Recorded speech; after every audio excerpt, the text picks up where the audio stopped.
Well, Stanley definitely aren't what they used to be, are they? Pull it out to the 5 metre length. This spring snaps. And yeah, game over.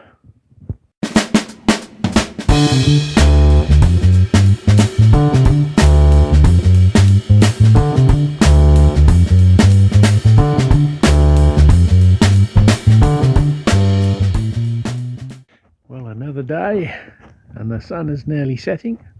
As you can see, as I said, I've got a diagonal brace in because the walling on this side is all finished. So this now holds it vertical and plumb. Give your finger at the camera. All the way down, I've got the brace to join the two top plates together. And that sort of took a bit of time up today. And fixing the rest of the studs in place, and then I've put two diagonal braces in, one there and one there, so that holds everything firm and square in place. So we're 50% done. Got the back half and the side to do, so we're getting there.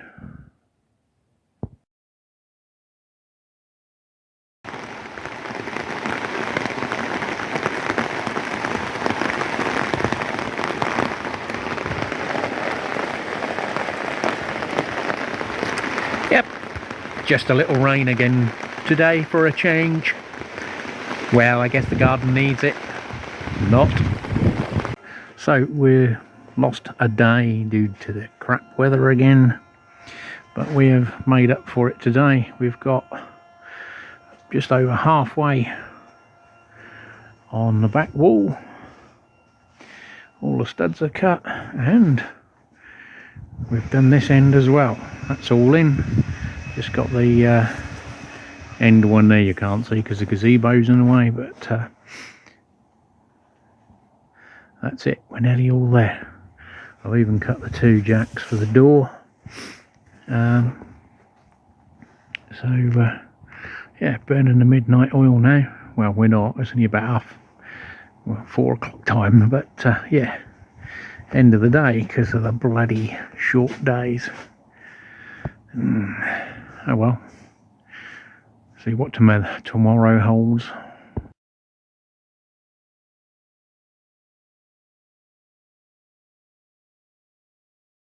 So, whoops, try and avoid vomit cam. We are completed all the way around with verticals. So I've just got to put some diagonal bracing in to hold it temporarily, and probably get some of the joists in place. There is a slight bow on this wall going out just around about here, so I can pull that in as I'm doing the joists and sort that out. I've braced it against my fence to make sure it's sort of vertical and plumb. So that's it. Next is sort of a few joists just to help hold it all upright, my diagonal bracing, and then the noggins to tie each upright together, and then finish off the joists.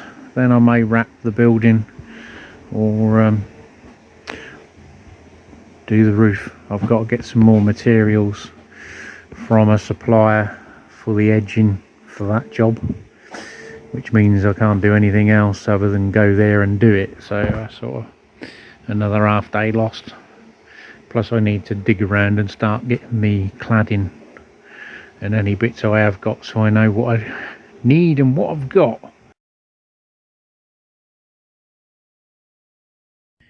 Well, we had our first tool casualty.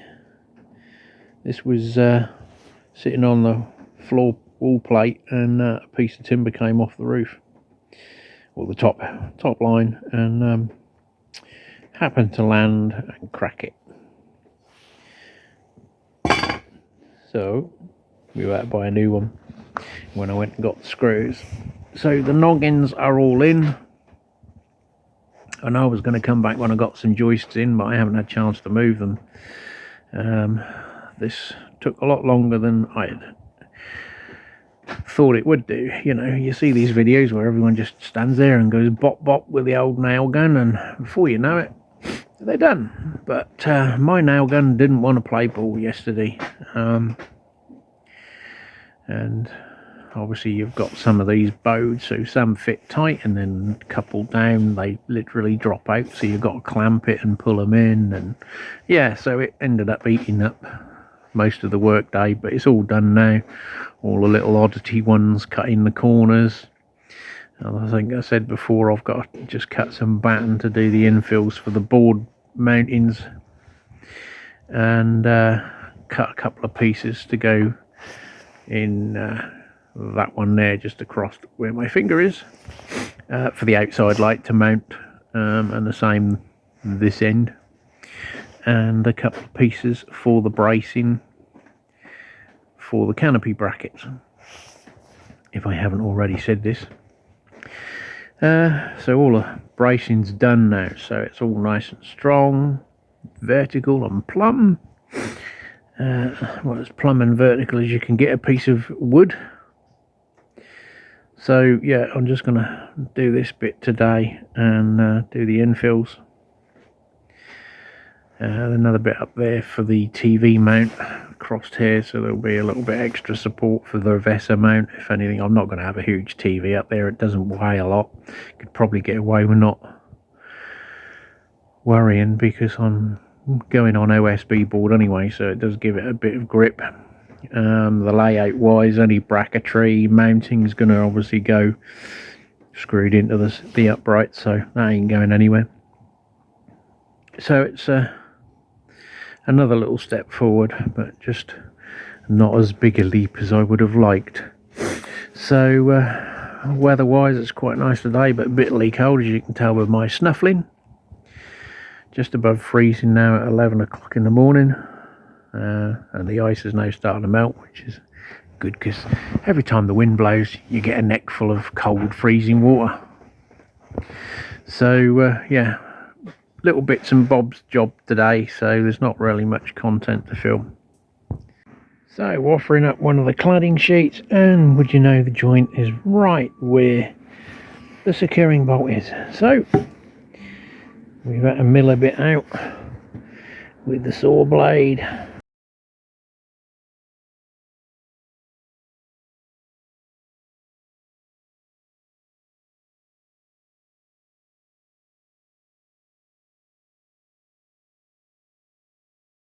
So the end of another day, rained off again. So as some of the original viewers would have known, the UPVC cladding I also used for this sorry old shed, to do, obviously, because it's a lot easier to clad it before I put the building up.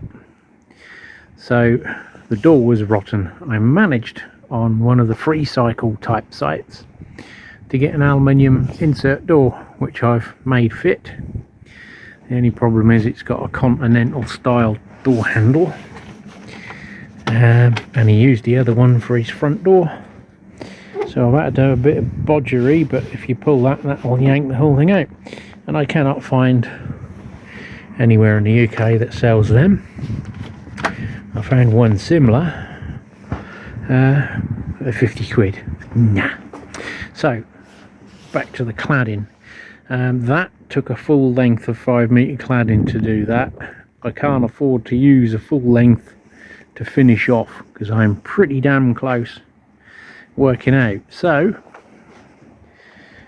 I have made a start. So we've got, what, 6 on there? 3, yeah, 6. There we've got the 1.5 metre wrap, and then 6 of those so far, which isn't quite halfway. It'll take 14 more or less to get to the top. They come in packs of 5, and I had 5 packs.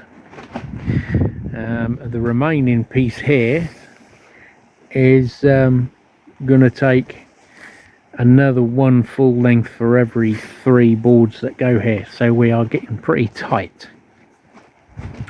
So I didn't want to commit another full length board to finish off the shed, so I'm going to do this side see what I've got left. I can get 2.5 metre lengths from Wixers should I need it, but they are £15 a length. So obviously there's a bit to go full span over the door. I think this is about 3.1 metres, something like that, and then you've got a full factory length there, which is 5 metres, 16 feet ish. So I've managed to struggle in the wind, get that on. Could get windy tomorrow. Definitely going to be a rained off job, I think, tomorrow again. So I'll just put a bit of batten at the top there to stop hopefully the wind getting through and ripping out of the staples. I was going to take the gazebo down today, but I've left it. We're not supposed to get too windy this end. Famous last words. Yet to sort out the door with the hinges.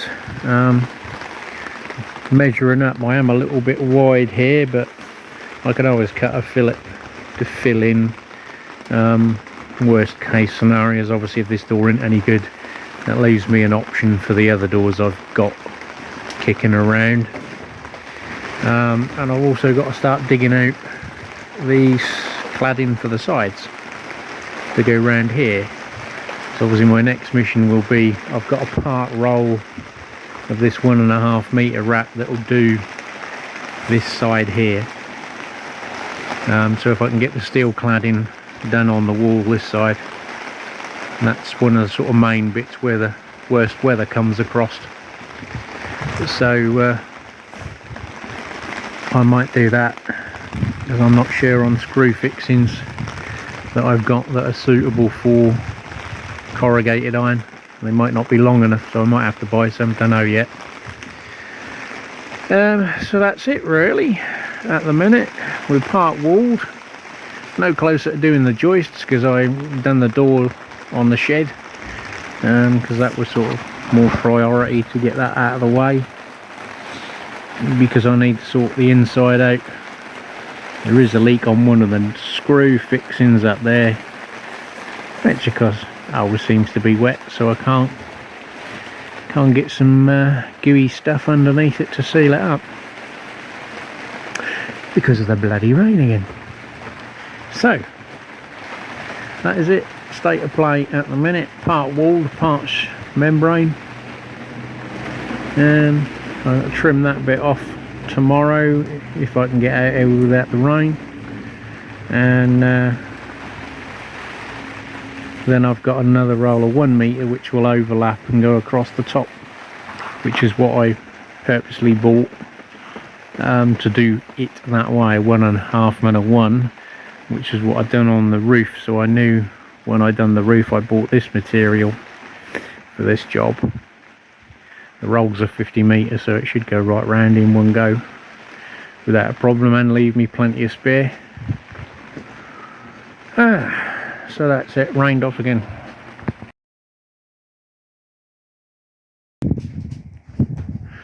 Well, it's another day of glorious British weather. Well, it is winter time. But yeah.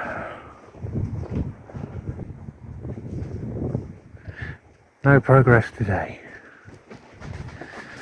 Too wet, too cold, just not fun to be out here.